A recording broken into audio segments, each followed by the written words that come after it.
प्रिय भक्तों, शुक्रवार का दिन माता लक्ष्मी को समर्पित होता है और जो भी भक्त शुक्रवार के दिन माता लक्ष्मी की सच्चे मन से पूजा अर्चना करता है उसके घर में धन की कमी कभी भी नहीं होती है। और आज हम आपको माता लक्ष्मी को प्रसन्न करने के लिए उनका एक ऐसा ही दिव्य चमत्कारी मंत्र आपको बताने वाले हैं जिसका 108 बार जाप श्रवण करने मात्र से ही आपकी संतान वो आपके परिवार पर कभी भी किसी प्रकार का संकट नहीं आएगा। साथ ही इस मंत्र के प्रभाव से मनचाहा फल व वर प्राप्त होगा। माता पिता एवं बच्चों का स्वास्थ्य हमेशा ठीक बना रहेगा। घर के सभी आपसी क्लेश हमेशा हमेशा के लिए मिट जाएंगे।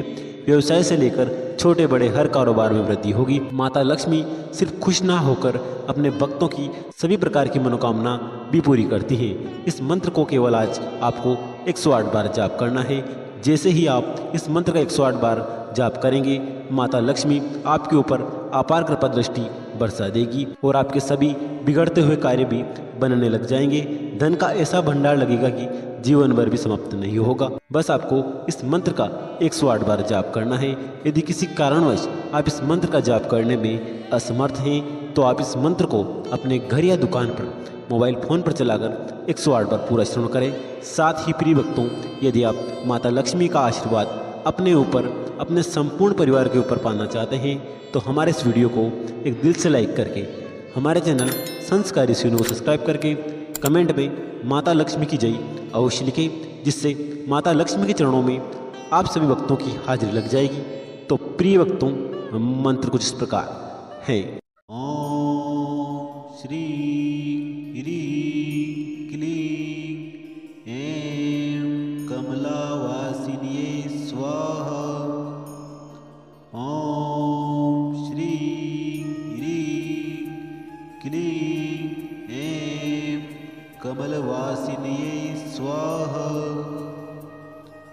ओम श्री ह्रीं क्लीं ऐं कमलावासिन्ये स्वाहा। ओम श्री ह्रीं क्लीं ऐं कमलावासिन्ये स्वाहा। ओम श्री ह्रीं क्लीं ऐं कमलवासिन्ये स्वाहा। ओम श्री ह्रीं क्लीं ऐं कमलावासिन्ये स्वाहा। ओम श्री ह्रीं क्लीं ऐं कमलावासिन्ये स्वाहा। ओम श्री ह्रीं क्लीं ऐं कमलवासिन्ये स्वाहा। ओम श्री ह्रीं क्लीं ऐं कमलावासिन्ये स्वाहा। ओम श्री ह्रीं क्लीं ऐं कमलावासिन्ये स्वाहा। ओम श्री ह्रीं क्लीं ऐं कमलवासिन्ये स्वाहा। ओम श्री ह्रीं क्लीं ऐं कमलावासिन्ये स्वाहा। ओम श्री ह्रीं क्लीं ऐं कमलावासिन्ये स्वाहा। ओम श्री ह्रीं क्लीं ऐं कमलवासिन्ये स्वाहा। ओम श्री ह्रीं क्लीं ऐं कमलावासिन्ये स्वाहा। ओम श्री ह्रीं क्लीं ऐं कमलावासिन्ये स्वाहा। ओम श्री ह्रीं क्लीं ऐं कमलवासिन्ये स्वाहा। ओम श्री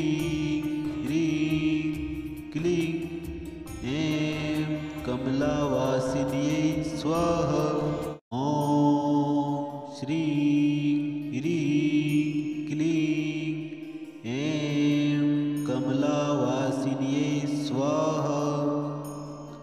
ॐ श्रीं ह्रीं क्लीं ऐं कमलवासिन्यै स्वाहा।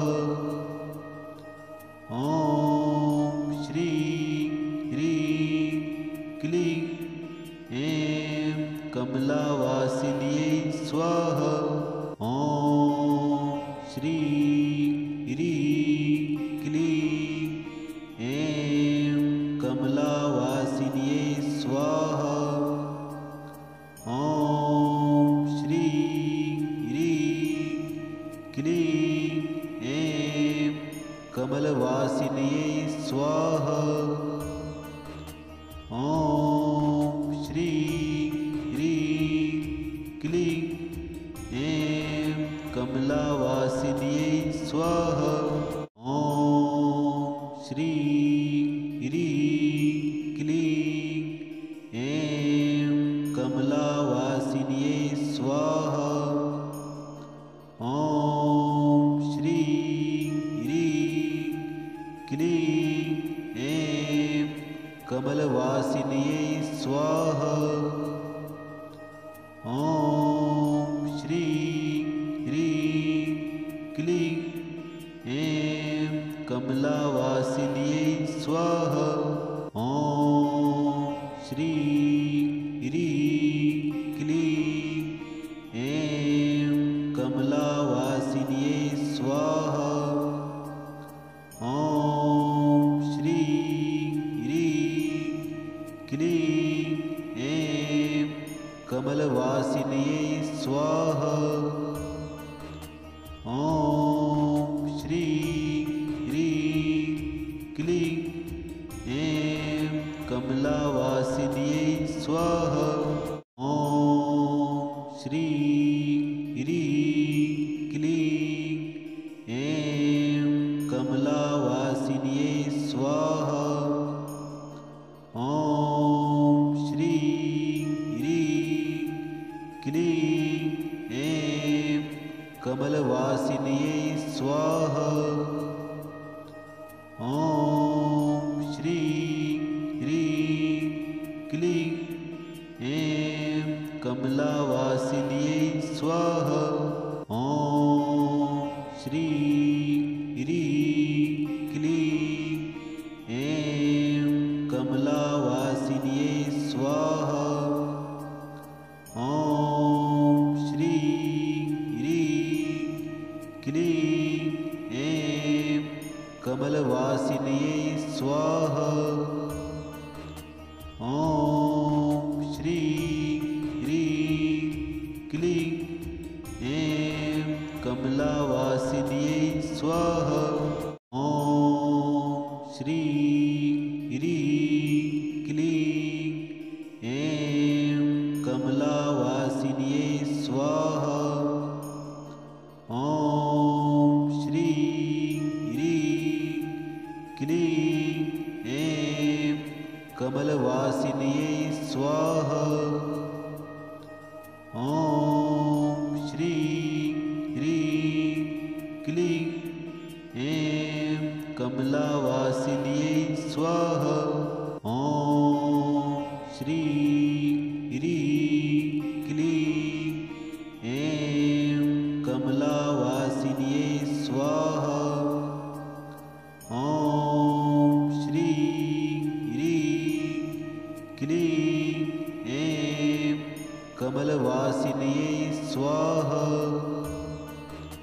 ॐ श्रीं ह्रीं क्लीं ऐं कमलावासिन्यै स्वाहा।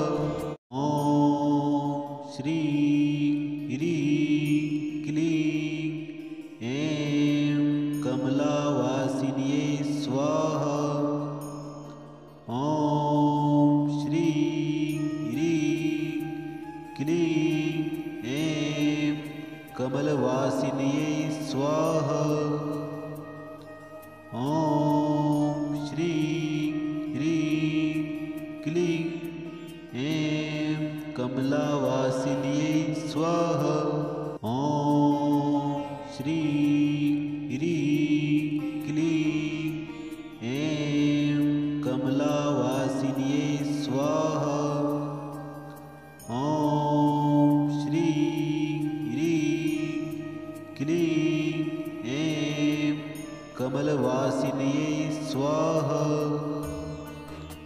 ॐ श्रीं ह्रीं क्लीं ऐं कमलावासिन्यै स्वाहा। ॐ श्रीं ह्रीं क्लीं ऐं कमलावासिन्यै स्वाहा। ॐ श्रीं ह्रीं क्लीं ऐं कमलवासिन्यै स्वाहा। ॐ श्रीं ह्रीं क्लीं ऐं कमलावासिन्यै स्वाहा। ॐ श्रीं ह्रीं क्लीं ऐं कमलावासिन्यै स्वाहा। ॐ श्रीं ह्रीं क्लीं ऐं कमलवासिन्यै स्वाहा। ॐ श्रीं ह्रीं क्लीं ऐं कमलावासिन्यै स्वाहा। ॐ श्रीं ह्रीं क्लीं ऐं कमलावासिन्यै स्वाहा। ॐ श्रीं ह्रीं क्लीं ऐं कमलवासिन्यै स्वाहा। ॐ श्रीं ह्रीं क्लीं ऐं कमलावासिन्यै स्वाहा।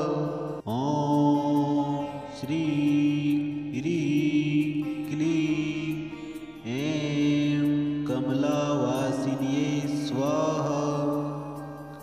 ॐ श्रीं ह्रीं क्लीं ऐं कमलवासिन्यै स्वाहा।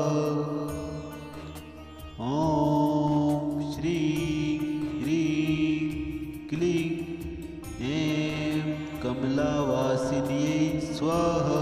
ॐ श्रीं ह्रीं क्लीं ऐं कमलावासिन्यै स्वाहा। ॐ श्रीं ह्रीं क्लीं ऐं कमलवासिन्यै स्वाहा।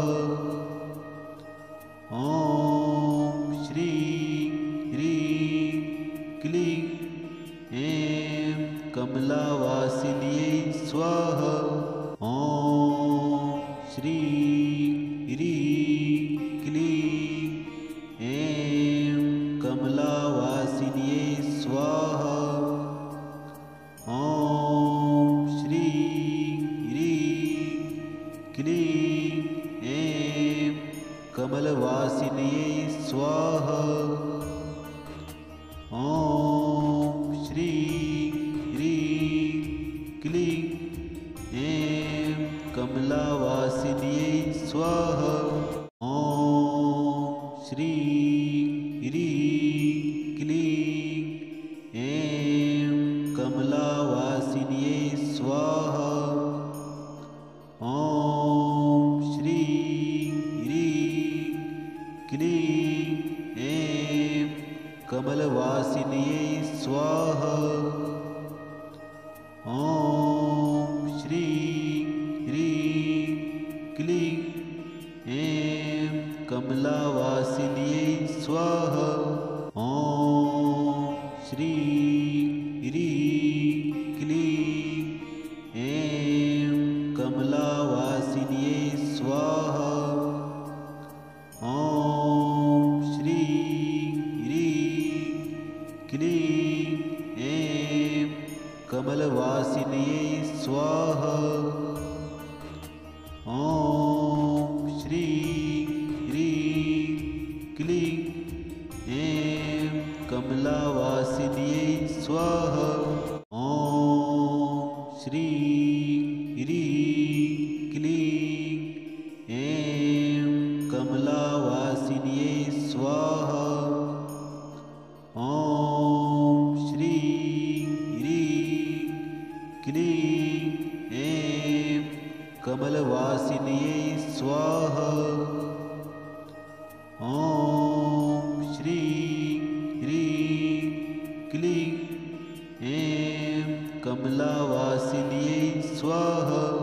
ॐ श्रीं ह्रीं क्लीं ऐं कमलावासिन्यै स्वाहा। ॐ श्रीं ह्रीं क्लीं ऐं कमलवासिन्यै स्वाहा। ॐ श्रीं ह्रीं क्लीं ऐं कमलावासिन्यै स्वाहा। ॐ श्रीं ह्रीं क्लीं ऐं कमलावासिन्यै स्वाहा। ॐ श्रीं ह्रीं क्लीं ऐं कमलवासिन्यै स्वाहा। ॐ श्रीं ह्रीं क्लीं ऐं कमलावासिन्यै स्वाहा। ॐ श्रीं ह्रीं क्लीं ऐं कमलावासिन्यै स्वाहा। ॐ श्रीं ह्रीं क्लीं ऐं कमलवासिन्यै स्वाहा। ॐ श्रीं ह्रीं क्लीं ऐं कमलावासिन्यै स्वाहा। ॐ श्रीं ह्रीं क्लीं ऐं कमलावासिन्यै स्वाहा। ॐ श्रीं ह्रीं क्लीं ऐं कमलवासिन्यै स्वाहा। ॐ श्रीं ह्रीं क्लीं ऐं कमलावासिन्यै स्वाहा। ॐ श्रीं ह्रीं क्लीं ऐं कमलावासिन्यै स्वाहा। ॐ श्रीं ह्रीं क्लीं ऐं कमलवासिन्यै स्वाहा। ॐ श्रीं ह्रीं क्लीं ऐं कमलावासिन्यै स्वाहा। ॐ श्रीं ह्रीं क्लीं ऐं कमलावासिन्यै स्वाहा। ॐ श्रीं ह्रीं क्लीं ऐं कमलवासिन्यै स्वाहा। ॐ श्रीं ह्रीं क्लीं ऐं कमलावासिन्यै स्वाहा। ॐ श्रीं ह्रीं क्लीं ऐं कमलावासिन्यै स्वाहा। ॐ श्रीं ह्रीं क्लीं ऐं कमलवासिन्यै स्वाहा। ॐ श्रीं ह्रीं क्लीं ऐं कमलावासिन्यै स्वाहा। ॐ श्रीं ह्रीं क्लीं ऐं कमलावासिन्यै स्वाहा। ॐ श्रीं ह्रीं क्लीं ऐं कमलवासिन्यै स्वाहा। ॐ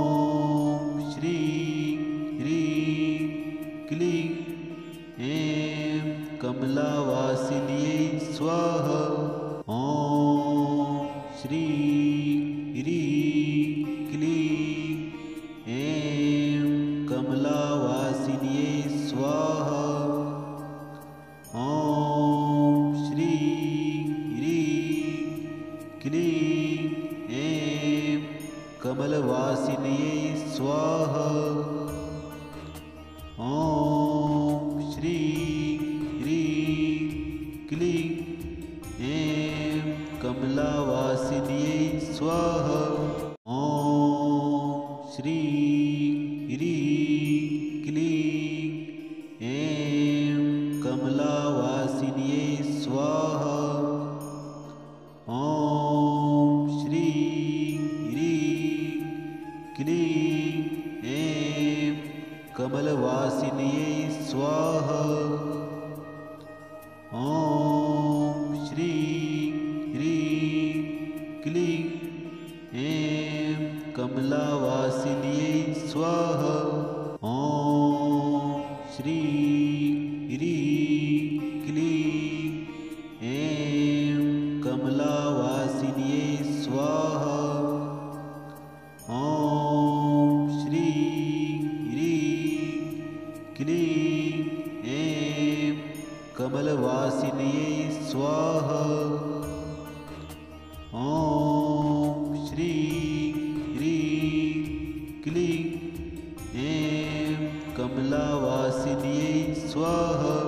ॐ श्रीं ह्रीं क्लीं ऐं कमलावासिन्यै स्वाहा। ॐ श्रीं ह्रीं क्लीं ऐं कमलवासिन्यै स्वाहा। ॐ श्रीं ह्रीं क्लीं ऐं कमलावासिन्यै स्वाहा। ॐ श्रीं ह्रीं क्लीं ऐं कमलावासिन्यै स्वाहा। ॐ श्रीं ह्रीं क्लीं ऐं कमलवासिन्यै स्वाहा।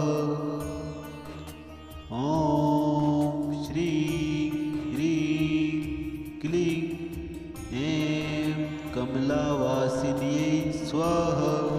ॐ श्रीं ह्रीं क्लीं ऐं कमलावासिन्यै स्वाहा।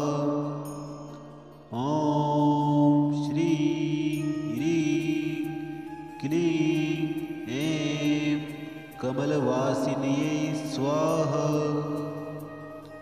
ॐ श्रीं ह्रीं क्लीं ऐं कमलावासिन्यै स्वाहा। ॐ श्रीं ह्रीं क्लीं ऐं कमलावासिन्यै स्वाहा। ॐ श्रीं ह्रीं क्लीं ऐं कमलवासिन्यै स्वाहा। ॐ श्रीं ह्रीं क्लीं ऐं कमलावासिन्यै स्वाहा। ॐ श्रीं ह्रीं क्लीं ऐं कमलावासिन्यै स्वाहा। ॐ श्रीं ह्रीं क्लीं ऐं कमलवासिन्यै स्वाहा। ॐ श्रीं ह्रीं क्लीं ऐं कमलावासिन्यै स्वाहा। ॐ श्रीं ह्रीं क्लीं ऐं कमलावासिन्यै स्वाहा। ॐ श्रीं ह्रीं क्लीं ऐं कमलवासिन्यै स्वाहा। ॐ श्रीं ह्रीं क्लीं ऐं कमलावासिन्यै स्वाहा।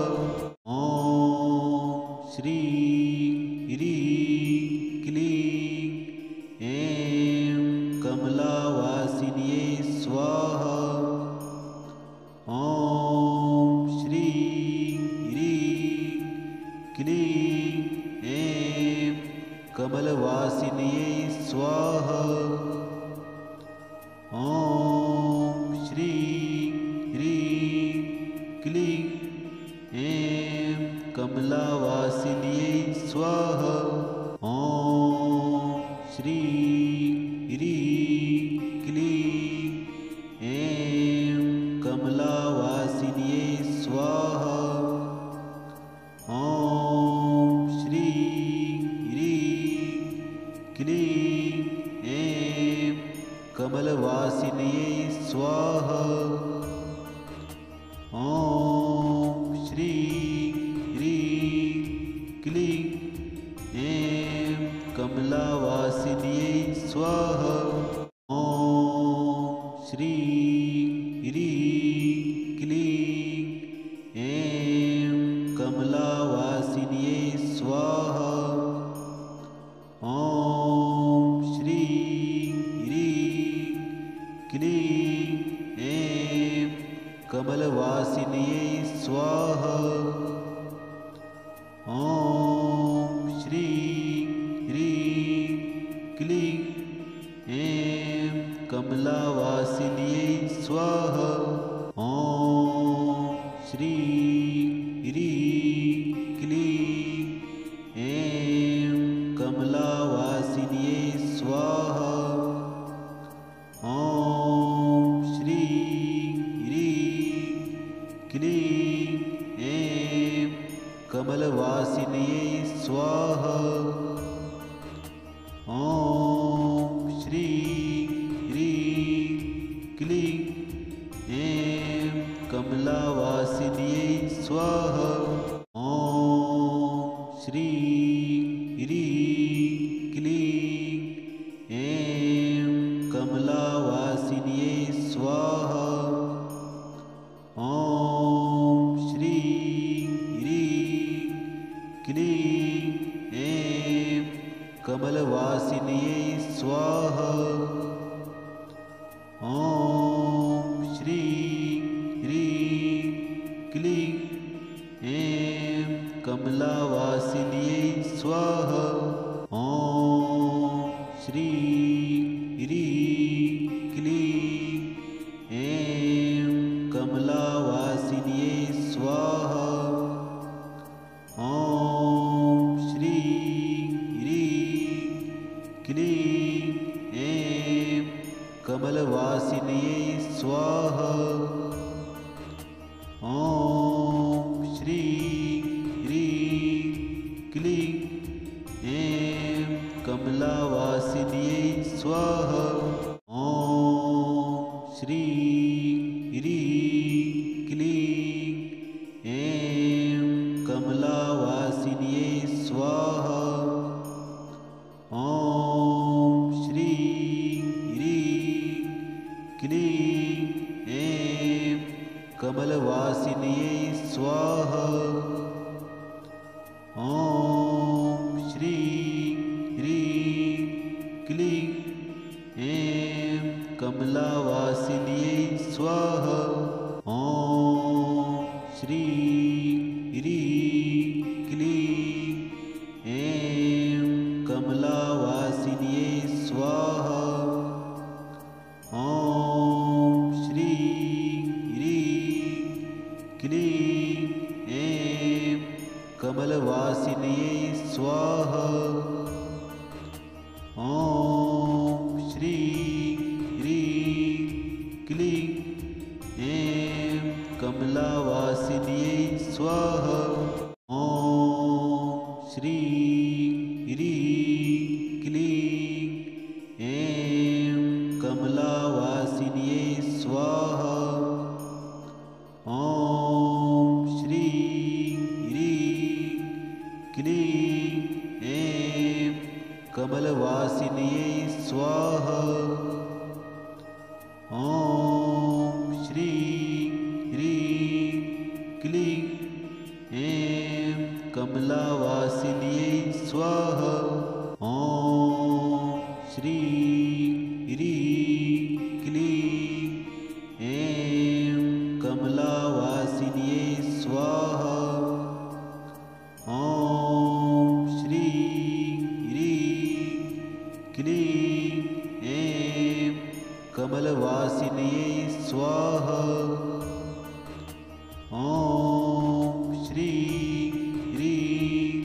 क्लीं ऐं कमलावासिन्यै स्वाहा।